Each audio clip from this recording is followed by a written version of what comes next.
we got some parts rolling in for the old Mustang over yonder. So I ordered some spindles, some knuckle spindles from Spalding Auto Parts up in Spokane.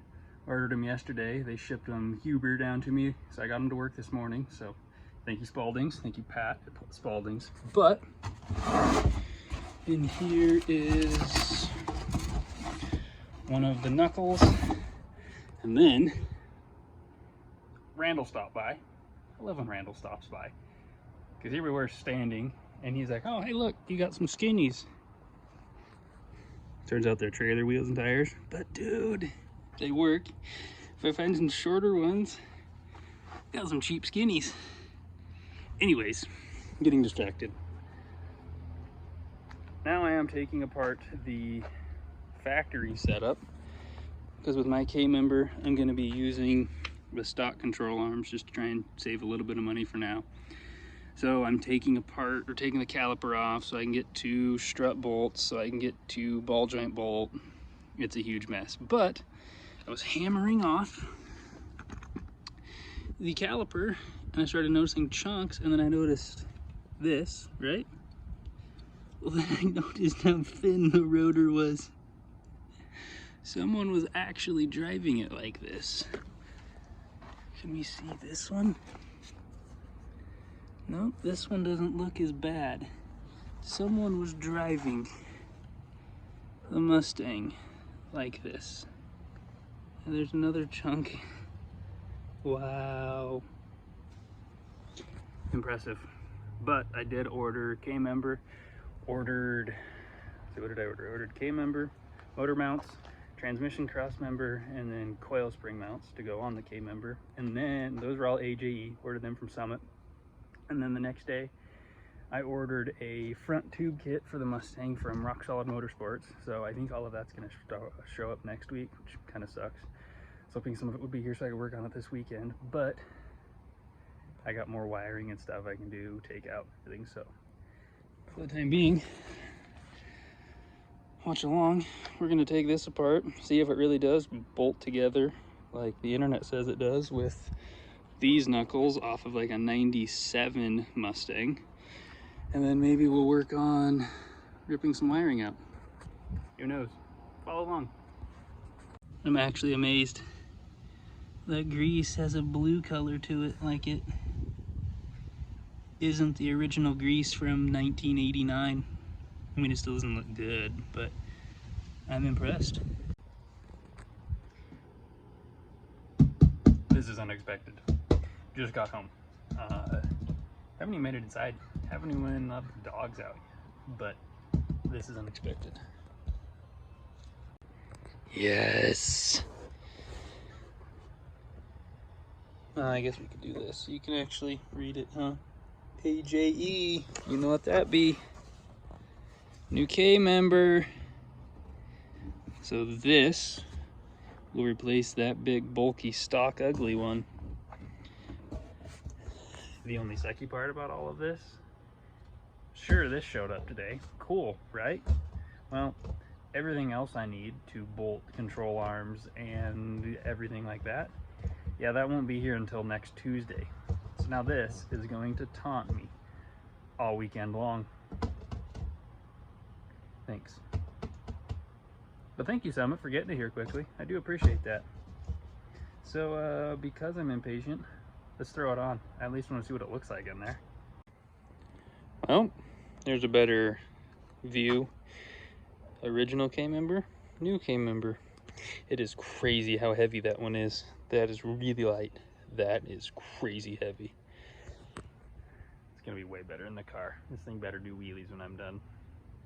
Let's toss this thing in now, eh? And there it is, all installed. Bolts are still loose.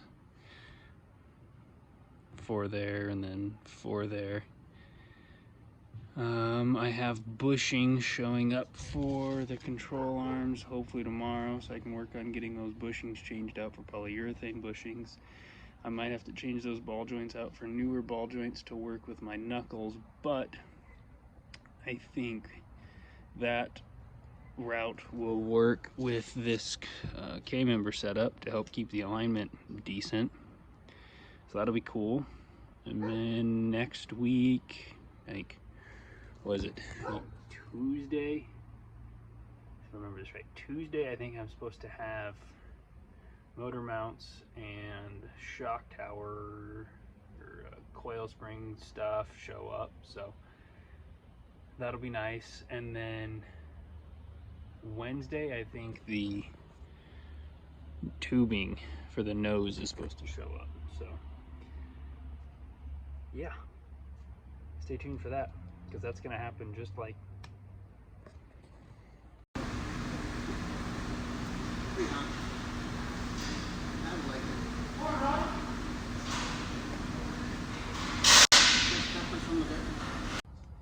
well, control arms are installed. Just kind of got them in there now. Just kind of seeing, make sure everything lined up. Huge thank you to Travis at work. He, I took the control arms to work. He pressed in new ball joints for me to work with my knuckles. And then he also burned out the old bushings and then installed these energy suspension ones I had. So that's cool. Really appreciate that. Thank you, Travis.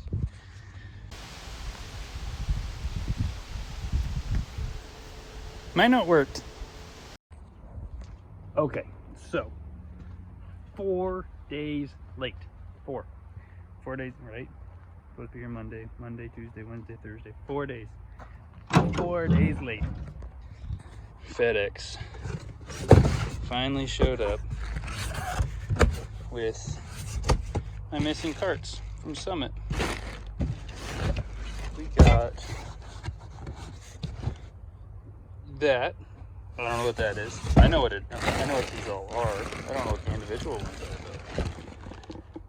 Yep, don't know what that is. That one looks like a transmission cross member. One of these is motor mounts. The other one is coil spring upper mounts for ye ol' boot box over there. So now I can work on putting those on.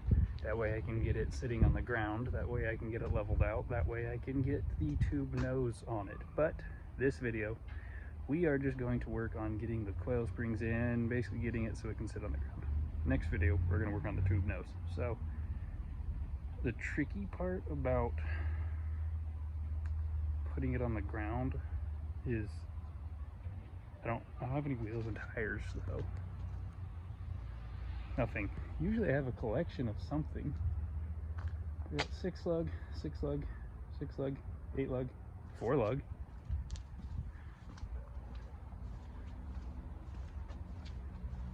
Geo's 4 lug.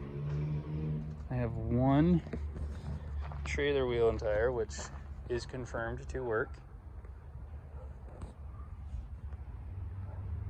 Well, that is it. That's all I have. Unless I stole a wheel and tire off the trailer, I guess. I have a tire, I just need a wheel, I guess.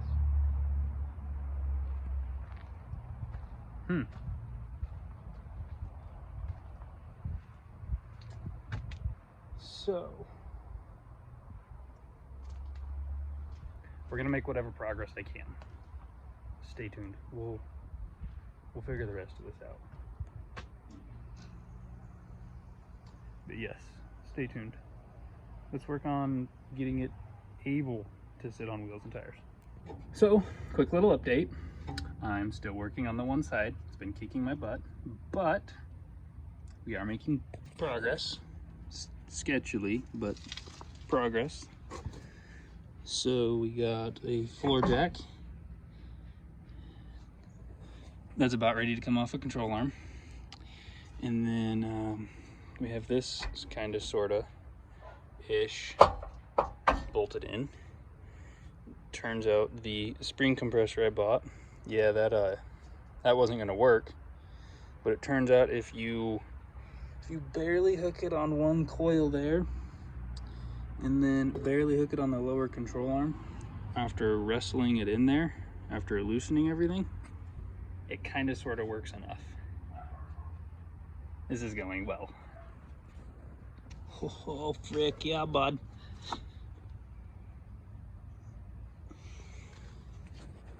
Got us a tire on there.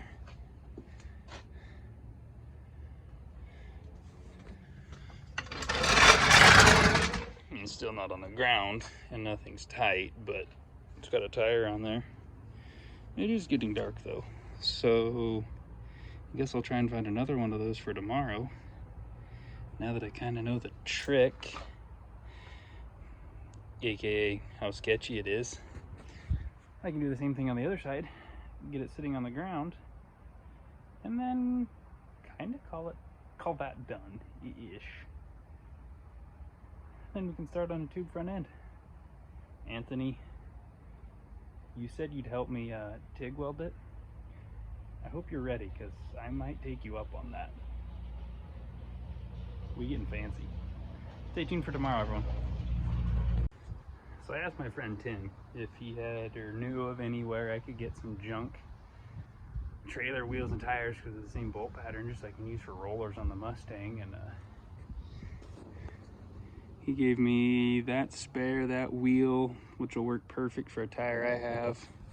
And then he gave me this wheel and tire. Put it on here, you know. I don't know if it's a guy thing or a kid thing or what, but as soon as you put it on there, you gotta spin it, right?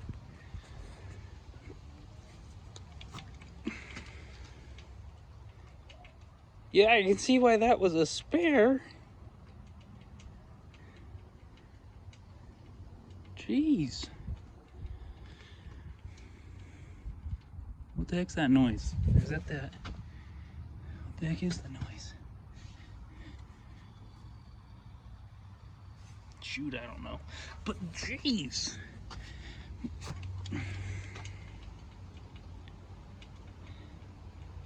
I mean, hopefully that's the wheel. I guess I don't know. Maybe this whole hub is bent. That's impressive. Side note though, we have suspension on that side. We have suspension on that side. So now, I don't know how soon I want to, but I just need to make a bar to connect that one to that way and to at least hold them straight together. That way it can kind of, when it rolls, it'll roll together. So now, which this will be for the next video, but now we get to cut more sheet metal off, make some tube. So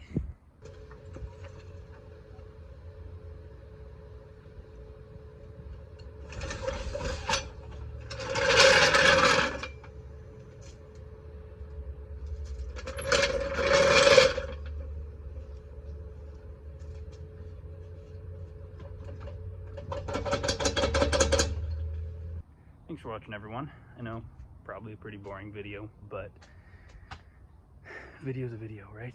Progress is progress. We're getting closer. Maybe not as fast as I want, but we're getting closer. So thanks for watching. Again, if you have any FOXBODY tips or tricks or parts I should use, I mean, I started researching. I need to do like torque box stuff in the rear, Ford 8.8 stuff. What are some tips and tricks for an 8.8? Who should I buy torque box stuff from? Anything. Cage. Who has the best cage? Because it's going to get a cage. Radiator, intercooler, AC condenser, all that kind of stuff. Tips, tricks, anything. Leave them in the comments. Let me know. I really appreciate it. So other than that though, thanks for watching. Hope you have a great rest of your day and a great rest of your night. And we'll see you next time. Idaho Man out.